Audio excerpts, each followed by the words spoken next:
ये बात याद रहना जरूरी है कि अगर हम बात करें किसी भी पॉइंट चार्ज के कारण इलेक्ट्रिक फील्ड का, तो अगर कोई पॉइंट चार्ज है Q, तो इससे R डिस्टेंस पर अगर कोई पॉइंट है P, तो इस पॉइंट P पर जो इलेक्ट्रिक फील्ड का मैग्नीट्यूड होगा, जो इलेक्ट्रिक फील्ड का मैग्नीट्यूड होगा, ये होता था क्या, E equal to 1/4πε0 Q upon कितना, R square. 1/4πε0 into Q upon कितना, R स्क्वायर। अब देखना ध्यान से कि इस चीज को देखने के लिए हम लोगों ने कूलॉम्स लॉ का यूज किया था। इलेक्ट्रिक फील्ड का डेफिनेशन क्या लिखे थे, फोर्स पर यूनिट चार्ज, और यहीं से हम लोगों ने इलेक्ट्रिक फील्ड का वैल्यू क्या निकाला था, 1/4πε0 Q अपॉन कितना, R स्क्वायर। ये था मैग्नीट्यूड। मैं बोला था आपको क्या कि इलेक्ट्रिक फील्ड जो है आपका, ये वेक्टर क्वांटिटी है, और वेक्टर क्वांटिटी है तो इसका एक पार्टिकुलर डायरेक्शन भी होना चाहिए। तो इस पार्टिकुलर डायरेक्शन के लिए मैंने आपको बोला था कि अगर आपके पास पॉजिटिव चार्ज है तो इस पॉजिटिव चार्ज के कारण electric field away from the charge होगा, और अगर आपके पास नेगेटिव चार्ज है तो इसके कारण जो इलेक्ट्रिक फील्ड होगा ये किधर होगा, टुवार्ड्स द चार्ज होगा। इतनी बातें आप जान चुके हैं। देखिए कि इस इलेक्ट्रिक फील्ड में अगर हम लोग देखें E equal to 1/4πε0 Q upon R square में, तो आप ध्यान से देखिएगा तो आपको पता चलेगा क्या कि ये 1/4πε0 जो है ये एक कांस्टेंट है।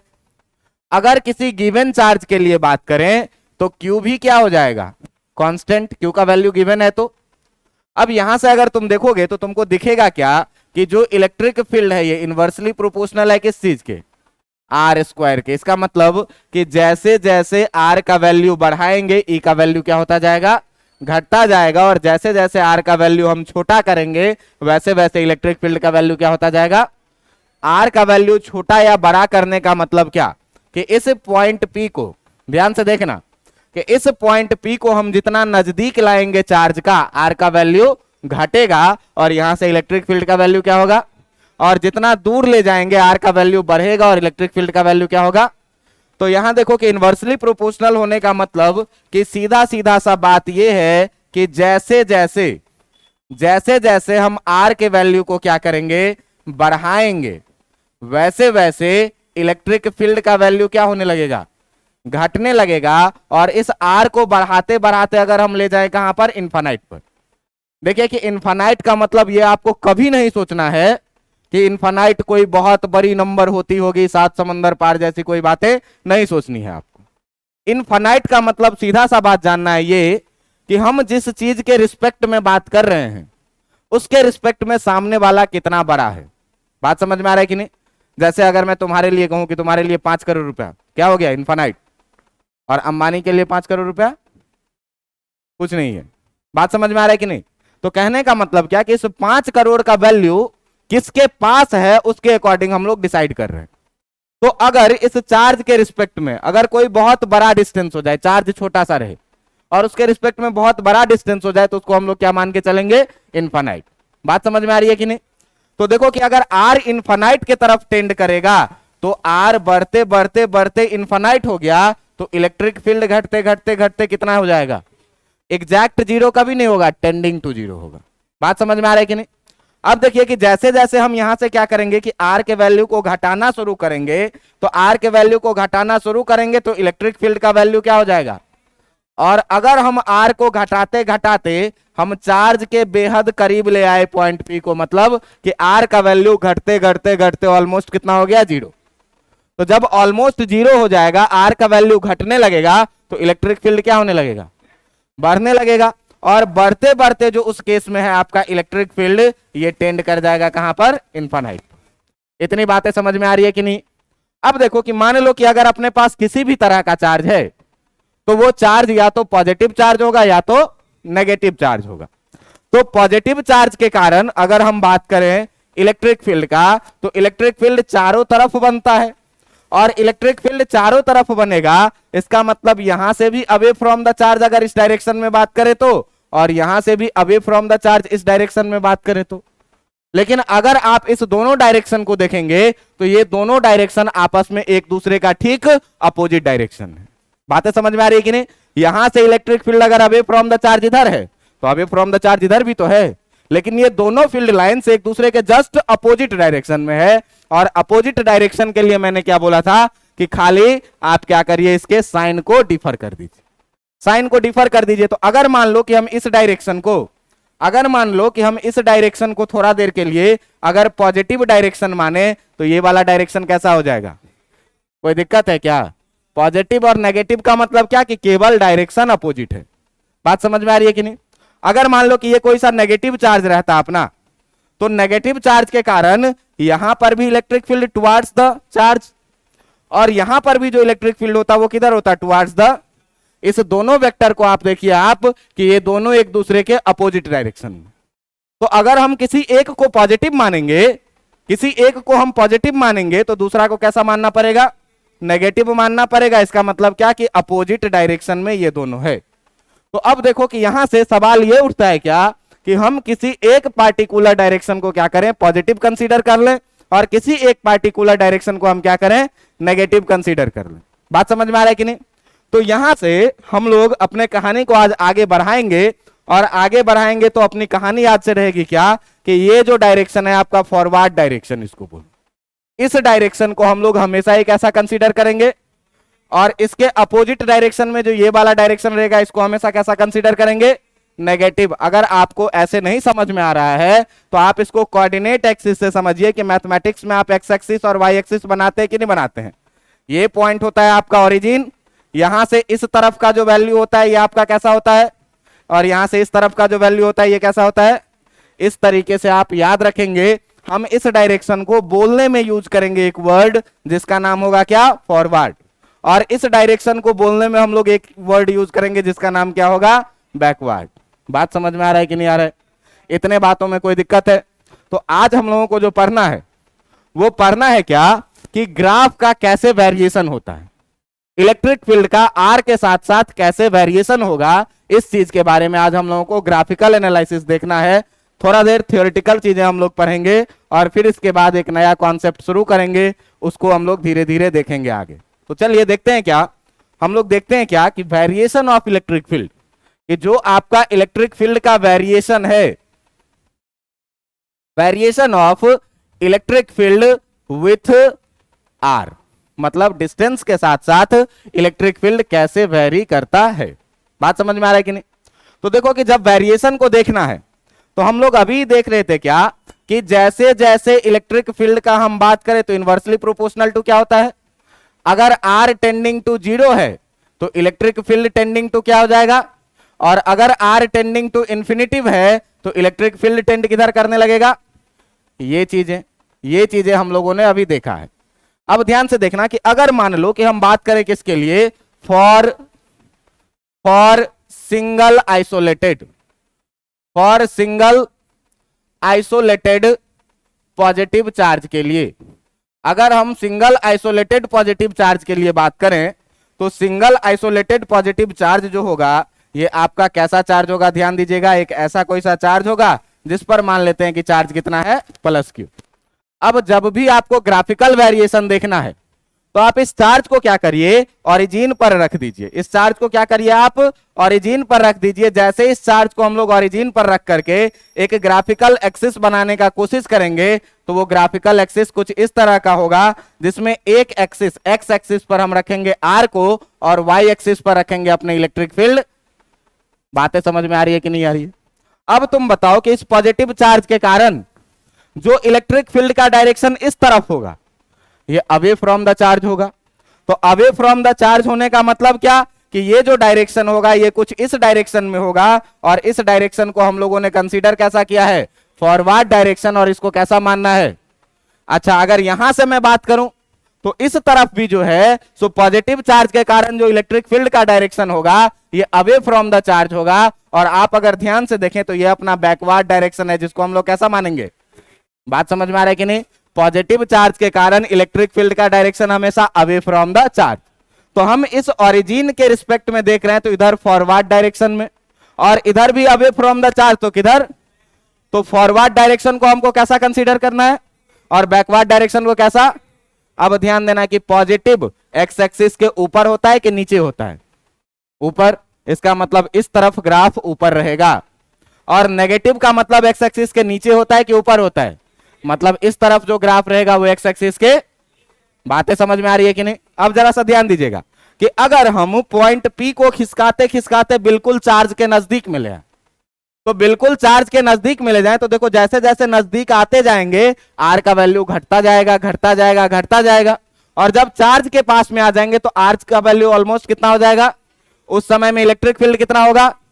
तो इनफाइनाइट का मतलब क्या, कि इनफाइनाइट का मतलब क्या कि जो इलेक्ट्रिक फील्ड होगा वो इधर कहीं होगा, जैसे जैसे आर का वैल्यू बढ़ाएंगे इलेक्ट्रिक फील्ड घटता जाएगा, और बहुत दूर कहीं जाने के बाद जब आर का वैल्यू इनफाइनाइट हो जाएगा तो इलेक्ट्रिक फील्ड किधर टेंड करने लगेगा, जीरो के तरफ, मतलब कि ये बिल्कुल जीरो के नजदीक। देखो इलेक्ट्रिक फील्ड इधर इनफाइनाइट पे है, जैसे जैसे दूर जाते गए इलेक्ट्रिक फील्ड का वैल्यू घटता गया, और घटते घटते घटते ऑलमोस्ट कितना पर आ गया।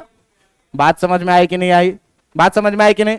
अगर इस तरफ हमको ग्राफ ड्रॉ करना है, तो अगर इस तरफ हमको ग्राफ ड्रॉ करना है तो इस तरफ मेरा बैकवर्ड डायरेक्शन है इलेक्ट्रिक फील्ड का, और बैकवर्ड डायरेक्शन के लिए हम लोग ग्राफ एक्स एक्सिस के नीचे ड्रॉ करेंगे। इधर देखना कि ये पॉइंट जीरो होता है तुम्हारा ओरिजिन। ओरिजिन क्या होता है, तो जैसे ही हम इनफाइनाइट से धीरे धीरे नजदीक आते जाएंगे आर का वैल्यू क्या होता जाएगा, घटते घटते कहां पर आ जाएंगे, जिस समय में जीरो पर आएंगे तो इलेक्ट्रिक फील्ड कैसा होगा, इनफाइनाइट पे, और जैसे जैसे नजदीक आएंगे इलेक्ट्रिक फील्ड किधर टेंड करेगा। बात समझ में आ रहा है कि नहीं आ रहा है। तो ये हो गया ग्राफ किसके कारण, पॉजिटिव चार्ज के कारण, फॉरवर्ड डायरेक्शन में ऊपर और बैकवर्ड डायरेक्शन में किधर। अगर सेम कहानी को, अगर सेम कहानी में यहां प्लस क्यू के बदले क्या कर दे आपका माइनस क्यू कर दे, अगर सेम कहानी में क्या कर दे आपको कि इस प्लस क्यू के बदले में माइनस क्यू कर दे, और हम लोग बात करें किसके लिए, तो हम लोग बात करें किसके लिए, तो for single isolated negative charge, कि अगर किसी आइसोलेटेड नेगेटिव चार्ज के लिए हम लोग बात करेंगे भाई, तो आइसोलेटेड नेगेटिव चार्ज का मतलब क्या, कि अब की बार जो हम लोगों का चार्ज है ये चार्ज रहेगा कैसा, माइनस क्यू। और मैंने क्या बोला है कि जब भी आपको ग्राफ ड्रॉ करना है तो चार्ज को ओरिजिन पे रखिए, और एक कोऑर्डिनेट एक्सिस आप अपने मन से इस तरह से बना लीजिए कि चार्ज आ जाए कहां पर, ओरिजिन पर। आपको मैंने क्या बोला कि एक्स एक्सिस पर आप रख लीजिए किसको, और वाई एक्सिस पर किसको रख लीजिए, इलेक्ट्रिक। आपके पास वही ब्रह्मास्त्र है क्या, कि भाई जो इलेक्ट्रिक फील्ड होगा ये इनवर्सली प्रोपोर्शनल किसके, जब आर टेंडिंग टू जीरो होगा तो इलेक्ट्रिक फील्ड किधर टेंड करेगा, और जब आर टेंडिंग टू इंफिनिटिव होगा तो इलेक्ट्रिक फील्ड किधर टेंड करेगा। इतनी बातें आती है कि नहीं। अब बताओ ये पॉजिटिव चार्ज है कि नेगेटिव चार्ज है, नेगेटिव चार्ज है, तो भाई electric field away from the charge होगा कि टुवर्ड्स द चार्ज होगा, टुवर्ड्स द चार्ज होगा। तो ये बताओ कि इसका डायरेक्शन अगर मैं बात करूं तो यहां से इधर की तरफ जाएगा कि अपोजिट डायरेक्शन में इधर की तरफ, अपोजिट डायरेक्शन में जाएगा। इसका मतलब कि इधर जो इसका डायरेक्शन होगा वो कैसा, अब ये डायरेक्शन बताओ फॉरवर्ड डायरेक्शन है कि बैकवर्ड डायरेक्शन है, बैकवर्ड डायरेक्शन को पॉजिटिव लेना है कि नेगेटिव लेना है, नेगेटिव लेना है। मतलब ग्राफ किधर रहेगा, इधर एक्स एक्सिस के। बातें समझ में आ रही है कि नहीं आ रही है। अगर हम यहां पर बात करें तो इलेक्ट्रिक फील्ड बताओ कि अवे फ्रॉम द चार्ज होगा कि टुवर्ड्स द चार्ज होगा, टुवर्ड्स द चार्ज होगा, क्योंकि ये नेगेटिव चार्ज है। तो टुवर्ड्स द चार्ज होने का मतलब क्या कि यहां पर जो इसका डायरेक्शन रहेगा वो कैसा, कुछ इस तरह का, और ये डायरेक्शन फॉरवर्ड है कि बैकवर्ड है, फॉरवर्ड है, तो साइन कैसा, मतलब इस तरफ जो ग्राफ रहेगा वो एक्स एक्सिस के ऊपर के नीचे। इतनी बातें समझ में आ रही है कि नहीं आ रही है। अब देखो भाई कि यहां से जैसे जैसे नजदीक आएंगे आर का वैल्यू घटेगा कि बढ़ेगा, घटेगा। दूर से इनफाइनाइट से आने लगे धीरे धीरे धीरे धीरे, कहां पर, चार्ज के नजदीक में, कितना हो गया।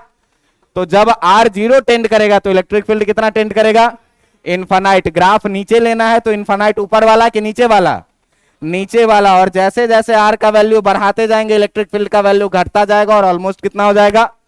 बातें समझ में आई कि नहीं आई। इस तरफ देखो कि जब आर का वैल्यू रहेगा जीरो तो इलेक्ट्रिक फील्ड किधर, और जैसे जैसे आर का वैल्यू बढ़ाते जाएंगे इलेक्ट्रिक फील्ड घटता जाएगा और ऑलमोस्ट कितना हो जाएगा। बातें समझ में आई कि नहीं आई। तो ये था क्या कि जब सिंगल पॉजिटिव चार्ज रहे तब कैसे इलेक्ट्रिक फील्ड का ग्राफ वेरी करेगा, और जब अगर सिंगल आइसोलेटेड नेगेटिव चार्ज रहे तब कैसे ग्राफ वेरी करेगा। बात समझ में आ रहा है कि नहीं। लेकिन अब अगर आपसे सवाल पूछ दे कि दो चार्ज रहे, तीन चार्ज रहे, तो किस तरीके से हम लोग ग्राफ ड्रॉ करेंगे। बात समझ में आ रहा है कि नहीं? तो देखिए आराम से सीखिएगा, सारी चीजें आपके समझ में आ जाएगी। हम लोग अगला बात करने वाले हैं क्या कि for the system of two positive charge, इस बार जो दो चार्ज रहेगा ये दोनों का दोनों कैसा चार्ज रहेगा? पॉजिटिव। मैंने क्या बोला है तुमको कि भाई जब चार्ज को रखना है दोनों पॉजिटिव, तो मान लो क्या कि एक चार्ज है अपना ये, और इसी का एक दूसरा चार्ज हम लोग कहीं इधर पर मान लेते हैं क्या, एक कहीं पर दूसरा चार्ज मान लेते हैं कि यहां पर है। अब ये दोनों चार्ज जो है ये अगर है प्लस क्यू तो ये भी कैसा है? प्लस क्यू, दोनों पॉजिटिव चार्ज है। अच्छा यहां मैं सेम लिख दिया हूं, ये डिफरेंट भी हो सकता है, plus Q, 2Q, 3Q, 4Q, कुछ भी, छोटा बड़ा भी हो सकता है। बात समझ में आ रहा है कि नहीं? अब मैं क्या बोला हूं कि आपको जब भी इलेक्ट्रिक फील्ड ड्रॉ करना है, आप सबसे पहले क्या करिए कि एक कोऑर्डिनेट एक्सिस बनाइए, एक कोऑर्डिनेट एक्सिस बनाइए, जो कोऑर्डिनेट एक्सिस आपका क्या करे कि दोनों चार्ज को कंटेन कर ले, और जो दोनों चार्ज को कंटेन कर लेगा तो ये कुछ इस तरह का मैंने बना लिया एक्स एक्सिस। अब यहां पर दोनों जगह पर आपको क्या करना है कि वाई एक्सिस ड्रॉ करना है, तो वाई एक्सिस पहले जगह पर ऐसा और दूसरी जगह पर कैसा? ऐसा। अब ये बताओ कि दोनों चार्ज पॉजिटिव चार्ज है, तो दोनों चार्ज पॉजिटिव चार्ज है, इसका मतलब कि इसके बीच में कहीं पर एक पॉइंट ऐसा होगा जहां पर फोर्स 0 होगा, जहां पर फील्ड क्या होगा? बात समझ में आ रहा है कि नहीं? तो जहां पर फोर्स 0 होगा और फील्ड 0 होगा, हम लोग मान लेते हैं कि दोनों बराबर है थोड़ा देर के लिए, तो ठीक बीच में क्या हो जाएगा? 0 हो जाएगा। मतलब यहां पर फील्ड को 0 होना ही होना है। बात समझ में आ रहा है कि नहीं? अच्छा चलिए इस लाइन को मैं थोड़ा देर के लिए, मैं फिर बाद में इसको हटा दूंगा जब आपके समझ में आ जाएगा। तो आप मुझे ये बताएं कि ये चार्ज जो है ये पॉजिटिव चार्ज है कि नेगेटिव चार्ज है? पॉजिटिव चार्ज के कारण electric field away from the charge होगा कि टुवर्ड्स द चार्ज होगा? तो अगर हम इधर बात करें इलेक्ट्रिक फील्ड का डायरेक्शन, तो इलेक्ट्रिक फील्ड का डायरेक्शन फॉरवर्ड होगा कि बैकवर्ड होगा? और अगर फॉरवर्ड होगा तो साइन हम लोग पॉजिटिव लेंगे कि नेगेटिव लेंगे? अच्छा ये बताए कि ये पॉजिटिव चार्ज है, इस तरफ अगर मैं बात करूं तो इस तरफ जो है तो electric field away from the charge होगा कि टुवर्ड्स द चार्ज होगा? अवे फ्रॉम द चार्ज होगा। ये डायरेक्शन फॉरवर्ड है कि बैकवर्ड है? बैकवर्ड डायरेक्शन का साइन पॉजिटिव लेना है कि नेगेटिव? कोई दिक्कत क्या? इधर आ जाओ इस चार्ज पे, इधर के तरफ बताओ कि ये पॉजिटिव चार्ज है तो electric field away from the charge होगा कि towards the charge? Away from the charge. Forward direction है कि बैकवर्ड? साइन कैसा लेना है? और इधर बताओ कि ये फॉरवर्ड डायरेक्शन में जाएगा कि बैकवर्ड डायरेक्शन में? फॉरवर्ड में साइन पॉजिटिव लेना है कि नेगेटिव? बात समझ में आ रहा है कि नहीं? इतना में कोई दिक्कत है क्या? इतना में कोई दिक्कत नहीं है। अच्छा अब देखो कि अगर मुझे इस तरफ ग्राफ ड्रॉ करना है तो पॉजिटिव ग्राफ ड्रॉ करना है, मतलब कि एक्सिस के ऊपर, एक्सिस के ऊपर अगर हमको ग्राफ ड्रॉ करना है तो कहानी वही है कि जब हम नजदीक आ जाएंगे तो आर का वैल्यू 0 रहेगा, और उस समय में इलेक्ट्रिक फील्ड कैसा होगा? जैसे जैसे आर का वैल्यू बढ़ता जाएगा इलेक्ट्रिक फील्ड घटता जाएगा, और बहुत दूर जाने के बाद क्या लगेगा कि इलेक्ट्रिक फील्ड ऑलमोस्ट कितना हो गया? बातें समझ में आ रही है कि नहीं? लेकिन अगर आप यहां पर बात करें तो यहां पर देखिए कि नेगेटिव साइन है, मतलब ग्राफ नीचे बनेगा। तो जब चार्ज के नजदीक में रहेंगे तो आर का वैल्यू कितना हो जाएगा? जब चार्ज के नजदीक में रहेंगे, तुम ऐसे देखो कि एक चार्ज है और इस चार्ज से हम यहां पर हैं तो डिस्टेंस आर है, नजदीक आएंगे आर घटेगा, और नजदीक आएंगे और आर घटेगा। जब चार्ज के बिल्कुल नजदीक आ जाएंगे तो आर कितना हो जाएगा? तो जब चार्ज के नजदीक में रहेंगे तो इलेक्ट्रिक फील्ड कितना, आर का वैल्यू कितना? और जब आर का वैल्यू 0 होता है तो इलेक्ट्रिक फील्ड किधर होता है?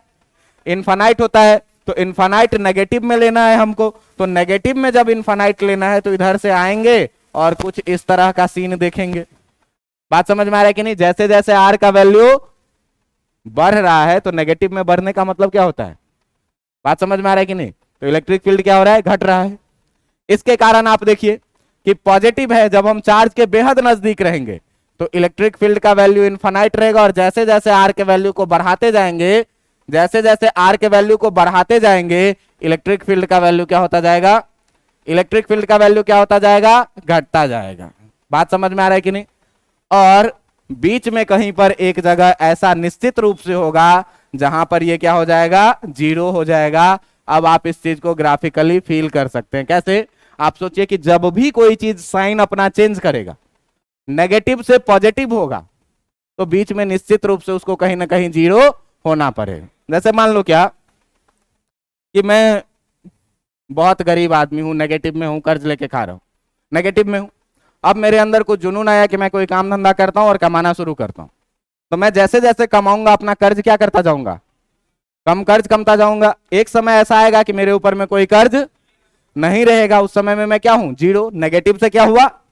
अब मैं फिर क्या करूंगा कि कमाना शुरू करूंगा, तो धीरे धीरे क्या होगा, मेरे पास पॉजिटिव मनी होगा। तो जब भी कोई भी ग्राफ साइन चेंज करे, तो देखो कि जब भी पॉजिटिव से नेगेटिव होगा या नेगेटिव से पॉजिटिव होगा, तो बीच में एक पॉइंट ऐसा जरूर आएगा जहां पर इलेक्ट्रिक फील्ड का वैल्यू कितना होगा, जीरो होगा। अब ये देखना कि ये दोनों चार्ज बराबर बराबर है, इसीलिए ठीक बीच में मैंने जीरो दिखाया है।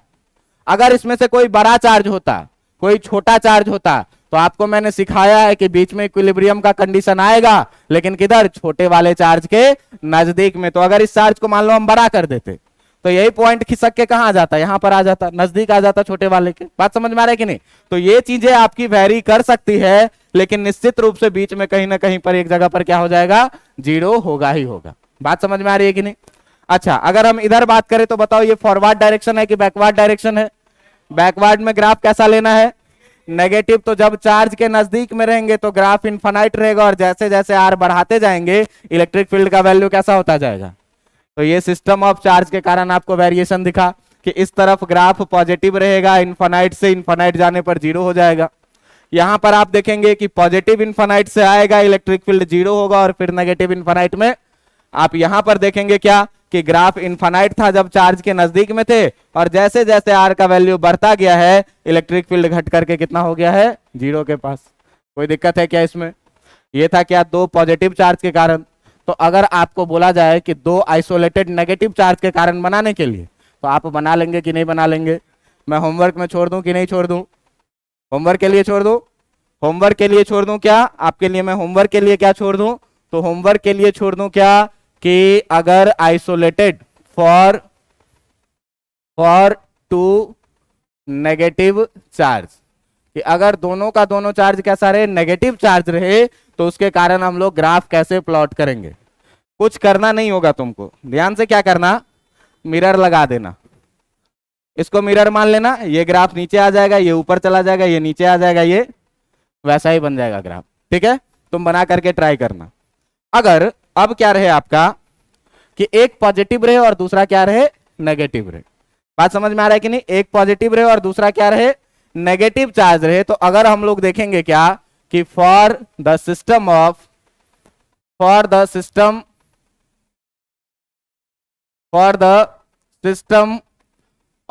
A positive and a negative charge, कि अगर एक चार्ज आपका पॉजिटिव रहे और एक चार्ज नेगेटिव रहे, तो उसके कारण हम लोग इलेक्ट्रिक फील्ड कैसा बनाएंगे। अब ध्यान दीजिएगा कि हम लोगों को करना क्या है भाई, तो हम लोगों को करना क्या है, तो दो चार्ज लेना है, दोनों चार्ज में से एक चार्ज जो आपका रहेगा ये कैसा चार्ज रहेगा, पॉजिटिव, और जो दूसरा चार्ज रहेगा आपका, ये दूसरा चार्ज कैसा रहेगा, नेगेटिव। बात समझ में आ रही है कि नहीं। मान लो कि इस चार्ज को हम लोग मान लेते हैं क्या कि ये है प्लस क्यू, और इस चार्ज को हम लोग क्या मान लेते हैं, ये दोनों डिफरेंट चार्जेज हैं। तो ये दोनों डिफरेंट चार्जेज हैं, तो इस बार बीच में कहीं पर जीरो होगा क्या, इस बार बीच में कहीं पर जीरो नहीं होगा। तो इस बार बीच में कहीं पर जीरो नहीं होगा, तो हम लोग देखना चाहते हैं कि इसके कारण ग्राफ कैसा बनेगा। तो ग्राफ के लिए हम लोग वाई एक्सिस एक जगह यहां और वाई एक्सिस एक जगह यहां पर ड्रॉ करते हैं, और इस शिफ्टिंग में हम लोग इस पर क्या रखेंगे, इलेक्ट्रिक फील्ड को, इस पर क्या रखेंगे, इलेक्ट्रिक फील्ड को, और इस पर हम लोग किसको रखेंगे, डिस्टेंस। जरा सा बताओ वो वाला चार्ज नेगेटिव चार्ज है कि पॉजिटिव चार्ज है, नेगेटिव चार्ज है, तो electric field towards the charge होगा कि away from the charge, towards the charge. ये डायरेक्शन फॉरवर्ड है कि बैकवर्ड है, साइन कैसा लेंगे, कोई दिक्कत है क्या। इधर देखो कि electric field away from the charge होगा कि टुवर्ड्स द चार्ज होगा, टुवर्ड्स द चार्ज। ये फॉरवर्ड है कि बैकवर्ड है, कैसा साइन लेना है। यहां पर देखो कि ये पॉजिटिव चार्ज है, electric field away from the charge होगा कि टुवर्ड्स द चार्ज होगा, ये फॉरवर्ड डायरेक्शन है कि बैकवर्ड है, कैसा लेना है। और यहां से बताओ कि ये फॉरवर्ड डायरेक्शन है कि बैकवर्ड है, बैकवर्ड है, साइन कैसा लेना है। बातें समझ में आ रही है कि नहीं आ रही है। अब की बार ये है कि इस बीच में जीरो नहीं होने देना है, पूरा का पूरा रीजन पॉजिटिव है, मतलब सारा ग्राफ क्या रहेगा, ऊपर रहेगा।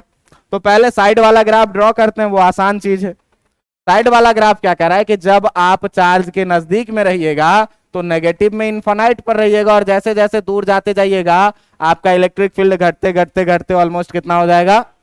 बात समझ में आ रही है कि नहीं?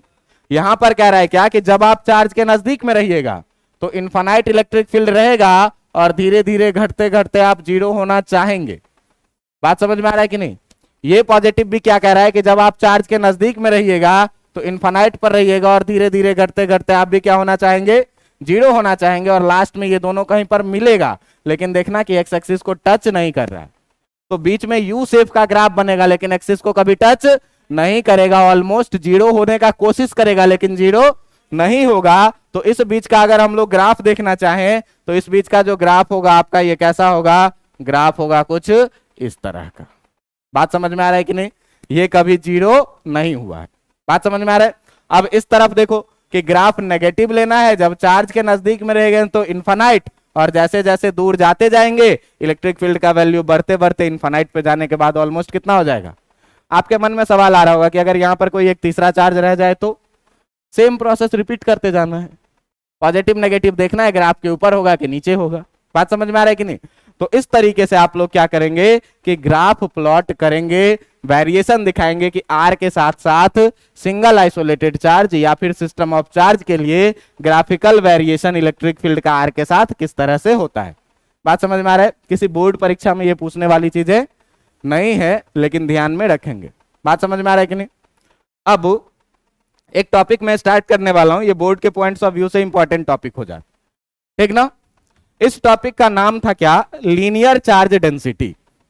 इसका नाम है क्या, लीनियर चार्ज डेंसिटी।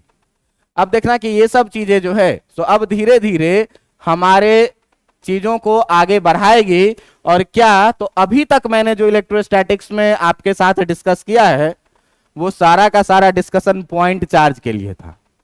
लेकिन सवाल ये उठता है क्या कि अगर अपने पास पॉइंट चार्ज नहीं रहे, अभी तक कूलॉम्स लॉ पर है किसके लिए, पॉइंट चार्ज के लिए। कूलॉम्स लॉ से हमने इलेक्ट्रिक फील्ड निकाला सीखा किसके लिए, पॉइंट चार्ज के लिए। लेकिन कोई जरूरी है क्या कि दुनिया में हर एक चार्ज पॉइंट चार्ज ही रहे? ऐसा भी तो हो सकता है कि कोई लीनियर बॉडी रहे और उस पर चार्ज डिस्ट्रीब्यूटेड रहे। तो उस केस में हम लोग क्या करेंगे? तो एक बात बताइए कि हम चीजों को तोड़ सकते हैं कि नहीं? ये लीनियर बॉडी, और अगर हम इसको टुकड़ा टुकड़ा टुकड़ा कर दे, एकदम पाउडर के जैसे बना दे, तो एक अगर हम उसमें से टुकड़ा उठाएंगे तो पॉइंट दिखेगा कि नहीं दिखेगा? दिखेगा। तो उसी चीज को ऑपरेट करने के लिए हम लोग एक टर्म लाते हैं जिस टर्म का नाम क्या है, लीनियर चार्ज डेंसिटी। इसको हम लोग डिनोट करते हैं किस चीज से, लैम्डा से। अब देखो कि ये लैम्डा का मतलब लीनियर चार्ज डेंसिटी होगा, इसका जो मेन मीनिंग है ये क्या है? तो इसका जो मेन मीनिंग है, मान लीजिए क्या कि अपने पास एक कोई सा लीनियर बॉडी है और इस लीनियर बॉडी का आपको लेंथ जो दिया हुआ है, इस लीनियर बॉडी का लेंथ दिया हुआ है कितना, L। ये L लेंथ का बॉडी, और कह रहा है क्या कि इस पर चार्ज एक जैसे हर जगह बटा हुआ है। ये चार्ज पॉजिटिव भी हो सकता है, ये चार्ज नेगेटिव भी हो सकता है। बात समझ में आ रहा है कि नहीं? तो देखो डेंसिटी का मतलब हम लोग बचपन में जब पढ़ते थे तो क्या पढ़ते थे, मास पर यूनिट वॉल्यूम। और यहां पे लीनियर डेंसिटी का बात कर रहे हैं और चार्ज डेंसिटी का बात कर रहे हैं।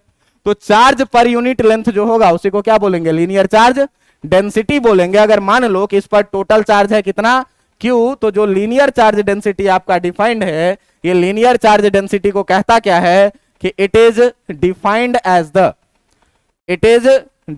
As the charge per unit length.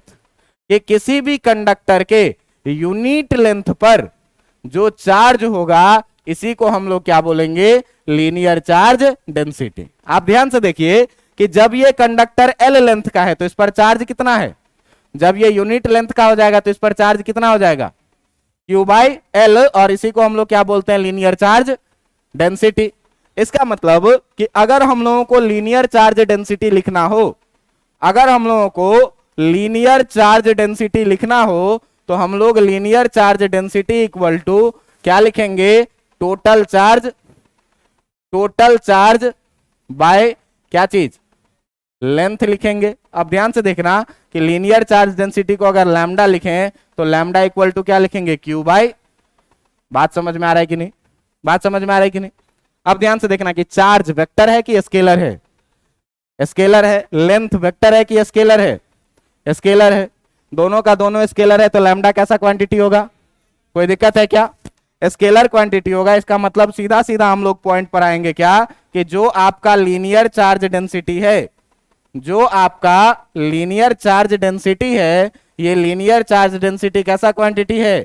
Is an कैसा क्वांटिटी? स्केलर क्वांटिटी है। ये कैसा क्वांटिटी है? स्केलर क्वांटिटी है। अच्छी बात यह है कि अगर इसका यूनिट हम लोग देखना चाहें, देखो कोई भी फिजिकल क्वांटिटी पढ़ेंगे, लीनियर चार्ज डेंसिटी एक नया फिजिकल क्वांटिटी हो गया, तो उसके बारे में ये जानेंगे कि ये वेक्टर है कि स्केलर है। अगर वेक्टर है तो डायरेक्शन क्या है, स्केलर है तब तो डायरेक्शन का कोई जिक्र ही नहीं करना है। अगर वेक्टर है तो डायरेक्शन क्या है, और इसका यूनिट क्या है, और इसका डायमेंशन क्या है। ये तीन चीज हमको हमेशा ही डिस्कस करना है। क्यों? कि एग्जाम्स में आपके ऑब्जेक्टिव में डायरेक्ट पूछ देगा क्या, कि लीनियर चार्ज डेंसिटी का यूनिट क्या होता है, लीनियर चार्ज डेंसिटी का डायमेंशन क्या होता है। 4 ऑप्शन दिया रहेगा, आपको नहीं आता रहेगा, आप कंफ्यूज हो जाएंगे।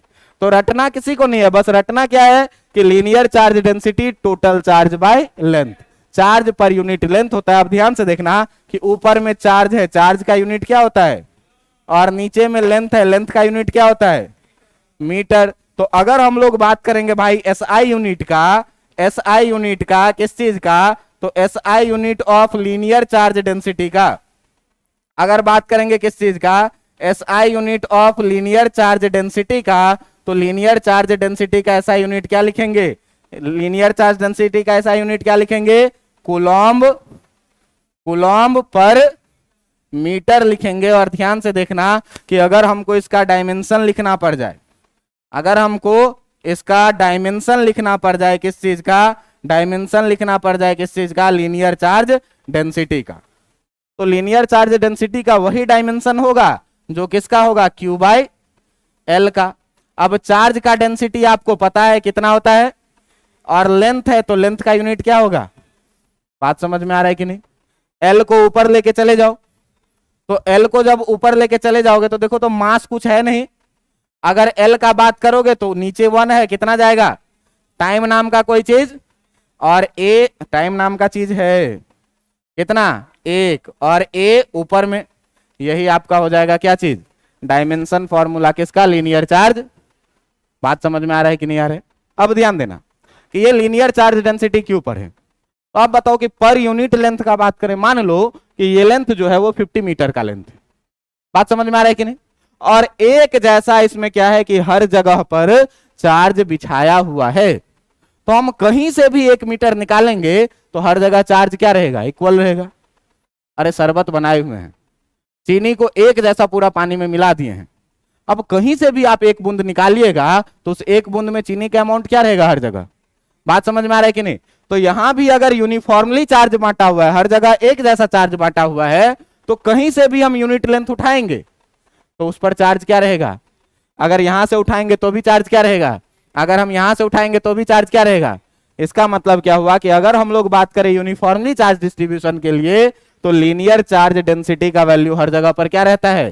कांस्टेंट रहता है, सेम रहता है। लेकिन अगर नॉन यूनिफॉर्म रहे, तो नॉन यूनिफॉर्म रहे, जैसे मान लो कि दाल बनाया गया, और दाल बनाया गया और बहुत अच्छे से हम लोग नहीं मिलाए, तो ऊपर से अगर पानी निकालेंगे तो उसमें दाल कितना आएगा? बहुत कम। और नीचे से निकालेंगे तो मतलब हर जगह पर दाल का अमाउंट क्या है? कब? जब नॉन यूनिफॉर्म है तब। लेकिन जब यूनिफॉर्म मिक्सिंग कर देंगे तो क्या होगा कि कहीं से भी आप उठाइए एक जैसा आ जाए। बात समझ में आ रहा है कि नहीं? तो यूनिफॉर्म चार्ज डिस्ट्रीब्यूशन के लिए जो है सो लीनियर चार्ज डेंसिटी का वैल्यू आपका हर जगह एक जैसा होता है, और इसे हम लोग कांस्टेंट मान के चलते हैं। किसके लिए? For uniform charge distribution, for uniform charge distribution. कि अगर चार्ज का डिस्ट्रीब्यूशन जो है, अगर चार्ज का डिस्ट्रीब्यूशन जो है सो यूनिफॉर्म है, the value of linear charge density जो होगा आपका, ये लीनियर चार्ज डेंसिटी कैसा होगा? The value of linear charge density is कैसा होगा? कांस्टेंट होगा। और इस चीज को जो है सो आप इंपॉर्टेंट में याद रखेंगे कि जब भी लीनियर चार्ज डेंसिटी यूनिफॉर्म होगा, यूनिफॉर्म डिस्ट्रीब्यूशन होगा, तो यूनिफॉर्म डिस्ट्रीब्यूशन के लिए लीनियर चार्ज डेंसिटी का वैल्यू कैसा होगा? कांस्टेंट। इतनी बातें याद रहेगी कि नहीं याद रहेगी? अब अगर इतनी बातें आपको याद है तो मैं जरा सा आपको रिमाइंड करवाना चाहूंगा इंटीग्रेशन का। अब देखो कि अगर कोई सा एक टुकड़ा है, अगर कोई सा अपने पास एक बड़ा सा टुकड़ा है और इस बड़े से टुकड़े को मैंने क्या किया कि बहुत सारे छोटे छोटे टुकड़े में तोड़ दिया। मान लो कि ये एक्स लेंथ का है, तो इस एक्स लेंथ को मैं बहुत छोटा छोटा छोटा टुकड़ा तोड़ सकता हूं कि नहीं तोड़ सकता हूं? तोड़ सकता हूं। कैसे? dx फिर dx फिर dx फिर dx, और ये dx कितना पतला है ये मैं तुमको बताया था क्या कि ब्लेड से काटो और जितना पतला दिखेगा उसका 1000 भाग करो और उसमें से कोई एक भाग उठाओ। मतलब अंदाजा लगाओ कि मैं क्या कहना चाह रहा हूं। बात समझ में आ रहा है कि नहीं? ऐसा नहीं करना कि ब्लेड से काटना है फिर देखना है 1000 टुकड़ा नहीं मिल रहा सर कुछ है कि नहीं? ऐसा नहीं करना है, बस आपको अंदाजा लगाना है। और इसको जब हम छोटा छोटा टुकड़ा कर देंगे तो ये बताओ कि ये इतने बड़े बॉडी में से अगर एक हम छोटा सा dx उठाएंगे तो ये लीनियर बॉडी दिखेगा कि पॉइंट बॉडी दिखेगा? पॉइंट बॉडी दिखेगा, तो अपना काम हो जाएगा। और सबके कारण हम काम करेंगे और फिर अगर सारे dx dx dx को जोड़ देंगे तो ये पूरा का पूरा x निकल जाएगा कि नहीं? और इसी जोड़ने के लिए मैंने आपको क्या सिखाया था? इंटीग्रेशन ऑफ dx कितना, मतलब इस इनफाइनाइट dx को जब हम जोड़ेंगे, जोड़ने के लिए किसका यूज करेंगे? और तब हमको क्या मिल जाएगा? Total length. अच्छा ये बताओ कि अगर इस पर पूरा चार्ज था, मान लो कि इस पर चार्ज था Q पूरा का पूरा इस बॉडी पर, तो हम इसको छोटा छोटा टुकड़ा में काटेंगे तो छोटा सा टुकड़ा पर चार्ज भी तो छोटा सा मिलेगा, मिलेगा कि नहीं? और हम ये जानते हैं कि जो इलेक्ट्रिक फील्ड होता है, ये इलेक्ट्रिक फील्ड कितना होता है? KQ/, तो अगर चार्ज छोटा होगा तो इलेक्ट्रिक फील्ड भी कैसा होगा, और अगर चार्ज बड़ा होगा तो इलेक्ट्रिक फील्ड भी कैसा होगा? इतना बात आपको समझ में आ रहा है कि नहीं? आपको यह भी बताए थे कि अगर हम लोग इंटीग्रेशन ऑफ x⁴n dx लिखते हैं तो ये मस्ट है कि जो वेरिएबल है d के साथ वही लगा हुआ होना चाहिए, बोले थे कि नहीं? और लिमिट हम लोग जब भी लगाते हैं, लिमिट a से b तक अगर हम लोग लगाते थे तो ये कैसा होता था? लिमिट अगर मान लो ये ग्राफ है तो a से b तक लगाते थे, तो जो वेरिएबल है x, इसका मतलब x इक्वल टू a से लेकर के x इक्वल टू b तक का बात कर रहे हैं, y इक्वल टू a से y इक्वल टू b तक का बात। मतलब लिमिट जब भी लगाना है तो जो वेरिएबल रहेगा उसी के टर्म में, वेरिएबल कौन रहेगा? जो dx के d के साथ रहेगा। बात समझ में आ रहा है कि नहीं? इतनी बातें मैंने आपको बेसिक में बताई थी। बात समझ में आ रहा है कि नहीं? तो इन चीजों को मैं रहने दूं कि मिटा दूं? इस चीज को रहने देता हूं और लिख देता हूं यहां पे कि ये मैंने आपको रफ काम के लिए समझाया है। ये चीजें जो है सो आपको किसके लिए समझाया है?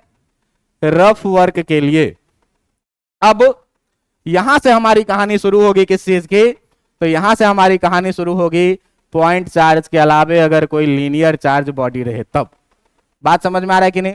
तो अब हम लोग अपना एक नया हेडिंग का शुरुआत करने वाले हैं और ये बहुत ही इंपॉर्टेंट कॉन्सेप्ट होने वाला है। बस कॉन्सेप्ट को समझना कि चीजों को ऑपरेट कैसे किया जा रहा है। बात समझ में आ रहा है कि नहीं? तो हम लोग बात कर रहे हैं किस चीज का? Electric field, electric field due to an uniform, electric field due to an uniform charge rod at a point P which is at a distance from the rod along it। along it का मतलब सीधे सीधे जानिएगा from one and, ये एक and से हम लोग बात करने वाले हैं। अब इस चीज को जरा सा डायग्राम से समझने का कोशिश करें। मान लो क्या कि अपने पास एक रॉड दिया हुआ है और इस रॉड के बारे में आपको कह रहा है क्या कि ये रॉड जो है आपका, ये रॉड है जिसका लेंथ है कितना? L, और इस रॉड पर पॉजिटिवली चार्ज यूनिफॉर्मली डिस्ट्रीब्यूटेड है और इस चार्ज का जो अमाउंट है इस पर यह है कितना? बात समझ में आ रहा है कि नहीं? आपको कह रहा है क्या कि इस रॉड के अलोंग ही, आपको क्या कह रहा है कि इस रॉड के अलोंग ही, रॉड के अलोंग का मतलब यहां से, रॉड के अलोंग का मतलब क्या हुआ? रॉड के अलोंग का मतलब क्या हुआ कि यहां से जो है सो ए डिस्टेंस पर कोई एक पॉइंट है P और इस पॉइंट P पर जो है सो आपको इलेक्ट्रिक फील्ड का वैल्यू निकालना है। और कह रहा है क्या कि यहां से जो इसका डिस्टेंस है यह है कितना? अब बताओ कि यहां पर हम लोग डायरेक्ट अगर इलेक्ट्रिक फील्ड निकालना है तो पॉजिटिव चार्ज है, पॉजिटिव चार्ज के कारण इलेक्ट्रिक फील्ड क्या निकालेंगे, पॉजिटिव चार्ज के कारण electric field towards the charge होगा कि अवे फ्रॉम द चार्ज होगा, अवे फ्रॉम द चार्ज होगा। और हम लोग सीधे पढ़े हुए क्या कि E इक्वल टू के, चार्ज है Q और डिस्टेंस है A बाई A स्क्वायर, लिखेंगे कि नहीं लिखेंगे। लेकिन ये पूरी की पूरी कहानी हो जाएगी क्या, क्यों कि ये फॉर्मूला है कब, जब चार्ज पॉइंट चार्ज रहेगा तब। बात समझ में आ रहा है कि नहीं। अब ये पॉइंट चार्ज नहीं है, अब ये क्या है, लीनियर चार्ज बॉडी है। और लीनियर चार्ज बॉडी जब भी आपको दिखे तो इसको हम लोगों को क्या करना है कि टुकड़ा टुकड़ा में तोड़ देना है। इसको क्या करना है, टुकड़ा टुकड़ा में तोड़ देना है। तो अगर मान लो कि इसको हम टुकड़ा टुकड़ा में तोड़ना शुरू करेंगे, तो हम एक तरफ से तोड़ना शुरू करेंगे तो यहां से तोड़ना शुरू करेंगे, dx dx तोड़ते तोड़ते तोड़ते कहां तक आएंगे, यहां तक तोड़ते तोड़ते आएंगे। तो मान लेते हैं क्या कि इसको जो हम टुकड़ा टुकड़ा में तोड़े हैं, बीच में एक छोटा सा लेंथ हम इसमें से काटे जिसका नाम है कितना, dx। और dx लेंथ पर जो चार्ज भी होगा ये बहुत छोटा होगा। तो मान लेते हैं क्या कि इस dx लेंथ पर जो चार्ज है ये है कितना, और ये इस पॉइंट P से कितने डिस्टेंस पर है, x डिस्टेंस पर है। बात समझ में आ रहा है कि नहीं। अब हम एक नया वेरिएबल मान लिए क्या, x। तो हम लोगों ने किया क्या है, देखना बोर्ड में कैसे लिखना है, लेट एन एलिमेंटल चार्ज, इसको क्या बोलते हैं, एलिमेंट, छोटा सा एलिमेंट मैंने काटा है। Let an elemental charge of length dx, क्या माना है कि एक एलिमेंटल चार्ज है जिसका लेंथ है कितना, dx, having charge, having charge. इस एलिमेंटल लेंथ के पास जो चार्ज है ये है कितना, dq at a distance, at a distance x from point P। मान लिए क्या कि पॉइंट P से x डिस्टेंस पर एक छोटा सा एलिमेंट dx लिए, जिस एलिमेंट पर चार्ज है कितना। अब ये बताओ कि ये dx पॉइंट चार्ज के जैसा बिहेव करेगा कि नहीं करेगा, करेगा। अब ये dx अगर पॉइंट चार्ज के जैसा बिहेव करेगा मेरे भाई, तो मान लो कि ये dx है, इस dx का लेंथ है dx और इस पर चार्ज है कितना, और इससे x डिस्टेंस पर पॉइंट है P। तो इस पॉइंट P पर जो इलेक्ट्रिक फील्ड होगा इसके कारण ये भी बहुत छोटा सा होगा, चार्ज बहुत छोटा है तो उसके कारण इलेक्ट्रिक फील्ड भी कैसा होगा, बहुत छोटा होगा। अब ये dx पॉइंट चार्ज के जैसा अगर बिहेव करेगा तो ये बताओ कि हमको अगर लिखने का मन है dE, तो dE equal to k charge dq और अपॉन डिस्टेंस x स्क्वायर लिख सकते हैं कि नहीं लिख सकते हैं, लिख सकते हैं कि नहीं लिख सकते हैं।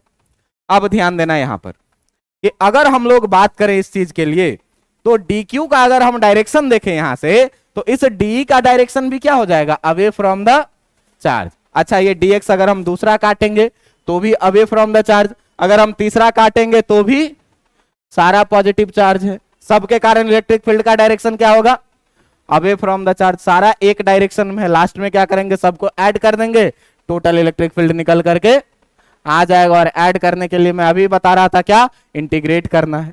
बात समझ में आ रहा है कि नहीं।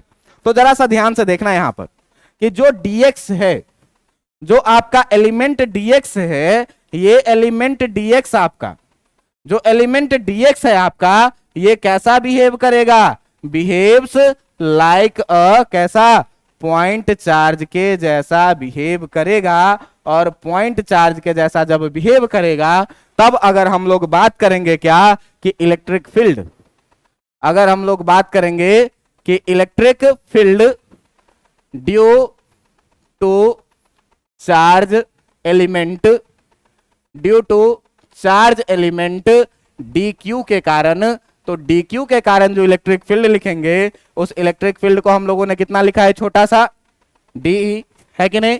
और dE इक्वल टू कितना लिखेंगे, k, चार्ज है कितना dq और डिस्टेंस है कितना। बात समझ में आ रहा है कि नहीं।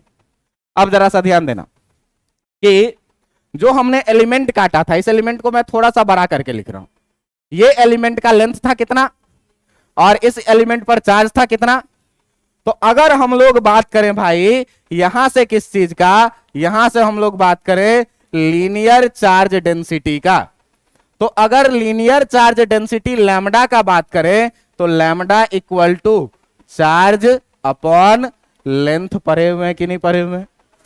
कितना होगा डी क्यू बाई। अब यहां से एक चीज और तुम देख लो जरा सा ध्यान से कि अगर इसका पूरा लेंथ है एल और इस पर टोटल चार्ज है कितना क्यू, तो अगर हम यहां पर लिखना चाहे एक चीज और कि पूरा लेंथ है एल और इस पर जो टोटल चार्ज है ये है कितना क्यू, तो हम इसके लिए अगर लीनियर चार्ज डेंसिटी लिखेंगे तो टोटल चार्ज बाय लेंथ लिखेंगे कि नहीं लिखेंगे, क्यू बाई एल। अब उस बॉडी पर कितना चार्ज था ये मुझे पहले से पता था, उस बॉडी का लेंथ था कितना ये मुझे पहले से, और ये तो मैंने इमेजिनरी दुनिया बनाई थी छोटा सा काट करके, क्या किस पर छोटा सा चार्ज है डी क्यू और छोटा सा चार्ज है लेंथ है कितना डी एक्स।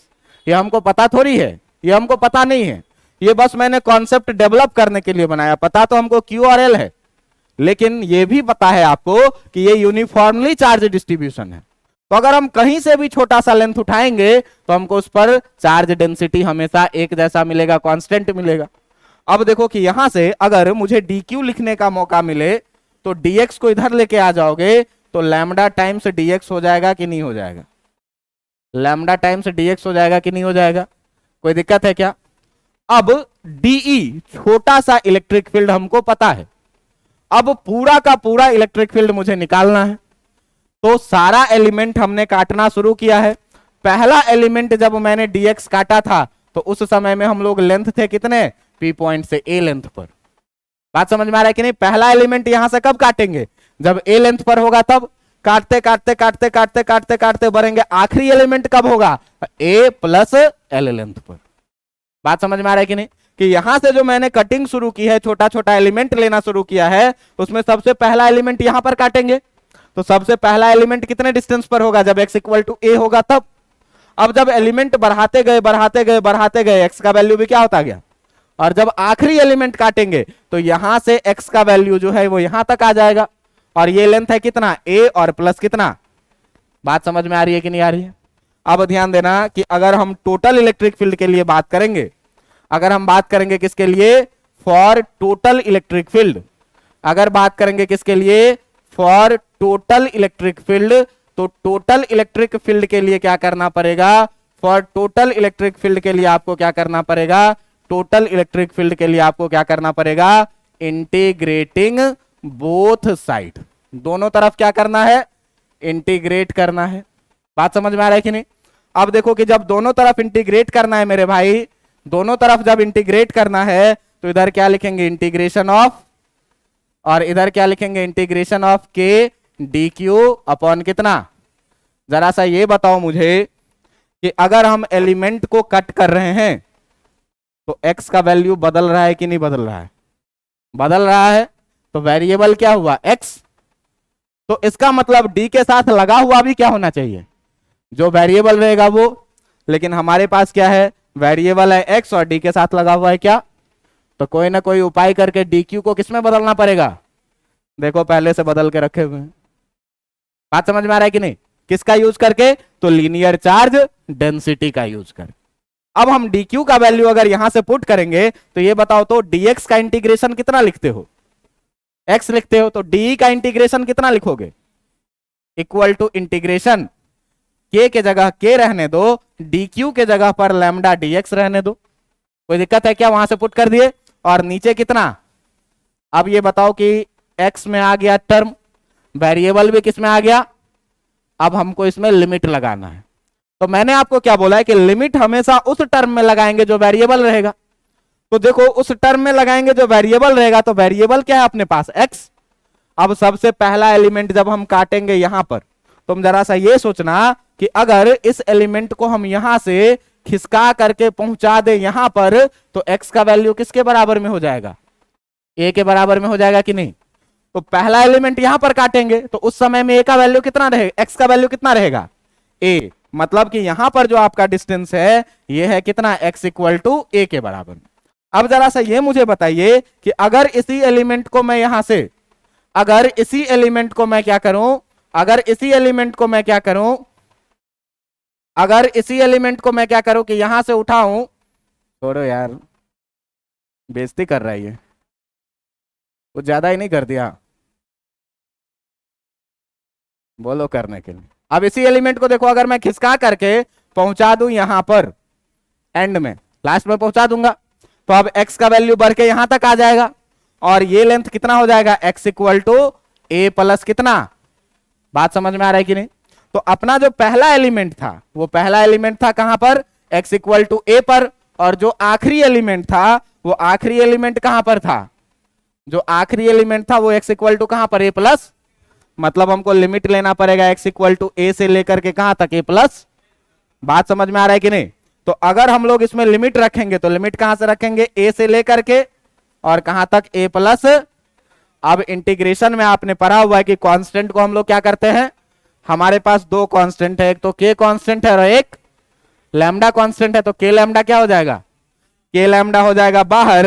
तो electric field E equal to जो हम लोग लिखेंगे वो k lambda times integration a से लेकर के a प्लस l तक, और कितना, dx अपॉन कितना, एक्स एक्स स्क्वायर। देखो के लैम्डा को क्या किए, बाहर कर लिए, dx अपॉन कितना बचा। अब जरा सा ध्यान से देखना कि इसमें के लैम्डा को ऐसे ही रहने दो, इंटीग्रेशन a से लेकर के a प्लस एल को ऐसे ही रहने दो, a से लेकर के a प्लस एल को ऐसे ही रहने दो। एक्स एक्स स्क्वायर को अगर हम ऊपर ले जाएंगे तो x का पावर -2 हो जाएगा कि नहीं, और dx की जगह पर क्या रहने देते हैं। अब आपने कभी पढ़ा हुआ है integration of x to the power n, power को क्या करना है, एक, और उसी से क्या करना है, डिवाइड कर देना है। तो जरा सा ये बताओ कि अगर मुझे इलेक्ट्रिक फील्ड लिखना हो तो के लैम्डा टाइम्स इसको इंटीग्रेट करेंगे, x का पावर -2 था, एक बढ़ा देंगे, और यहां पर -2 + 1 से क्या करेंगे, लिमिट कहां से कहां तक, a से लेकर के a प्लस। बात समझ में आ रहा है कि नहीं, बात समझ में आ रहा है कि नहीं। अब इसी को सॉल्व करना है। आप देखिए कितना हो जाएगा, के लैम्डा टाइम्स x का पावर कितना और नीचे कितना माइनस, इस -1 में से माइनस को क्या करो, बाहर कर दो। इस -1 को बाहर कर देंगे तो माइनस के लैम्डा लिख लें, -1 को बाहर कर देंगे तो माइनस, बचा कितना, x का पावर -1। तो इसको हम 1/x लिख लें क्या, कहां से कहां तक, a से लेकर के a प्लस। कोई दिक्कत है क्या। अब देखिए कि इसमें क्या करते थे, पहले अपर लिमिट पुट करते थे, फिर लोअर लिमिट पुट करके माइनस कर देते थे। तो जब अपर लिमिट पुट करेंगे और लोअर लिमिट पुट करके माइनस करेंगे तो आपको क्या मिलेगा, ये देखिए आपको मिलेगा क्या, E इक्वल टू माइनस के लैम्डा। x के जगह पर पहले a प्लस एल पुट करना है ऊपर वाला, तो x के जगह पर जब ऊपर वाला पुट करिएगा तो कितना हो जाएगा, 1/a प्लस, और माइनस फिर x के जगह पर क्या पुट करना है, लोअर लिमिट नीचे वाला। इंटीग्रेशन में मैंने पढ़ाया है कि नहीं पढ़ाया है।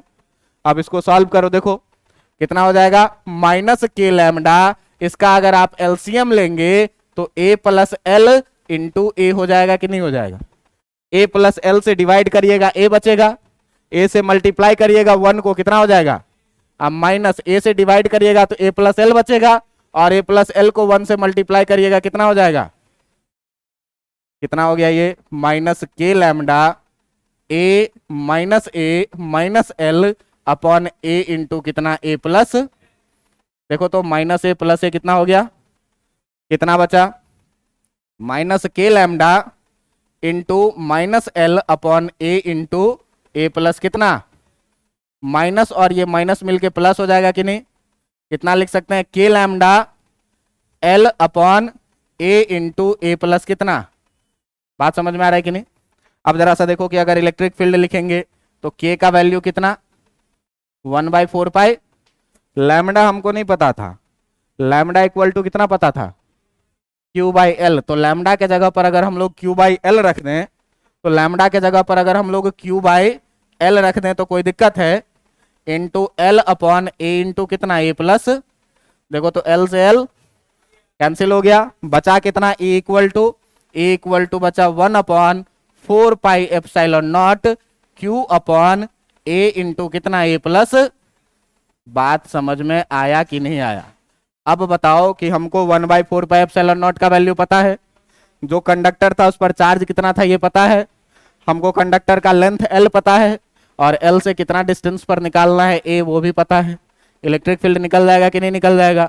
तो यहां पर हम लोग क्या करेंगे कि लीनियर चार्ज बॉडी के लिए हम लोग सबसे पहले क्या करेंगे कि छोटे छोटे टुकड़ों में इसको तोड़ेंगे और देखेंगे कि वेरिएबल x पहला टुकड़ा काटे तो x इक्वल टू कहां पर, आखिरी टुकड़ा काटेंगे तो x इक्वल टू कहां पर, तो वेरिएबल है, इसका मतलब लिमिट कहां से कहां तक लेंगे, ए प्लस।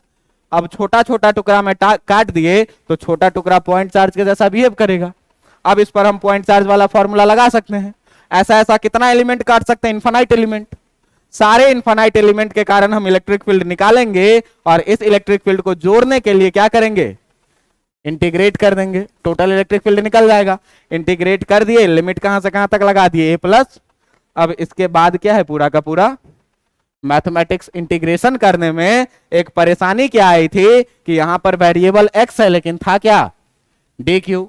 तो डी क्यू को डीएक्स में बदलने के लिए हम लोगों ने क्या किया, लीनियर चार्ज डेंसिटी का यूज किया। क्या कि जो छोटा सा एलिमेंट काटा था उसका लेंथ था कितना और उस पर चार्ज था कितना, तो लीनियर चार्ज डेंसिटी कितना लिखेंगे, लेकिन टोटल लेंथ एल था और चार्ज था कितना, तो कितना लिखेंगे, लैम्डा इक्वल टू, ये दोनों का वैल्यू क्या है, कांस्टेंट है। क्यों कि यूनिफॉर्म चार्ज डिस्ट्रीब्यूशन है।